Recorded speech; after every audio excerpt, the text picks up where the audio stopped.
நிலவுக்கு வானம் உண்டு, மலருக்கு வாசம் உண்டு, கொடிக்கொரு கிளையும் உண்டு, எனக்கென்று என்ன உண்டு?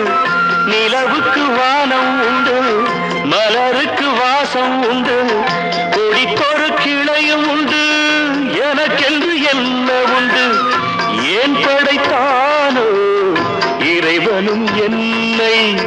மனதில் எனக்கு நிம்மதி இல்லை.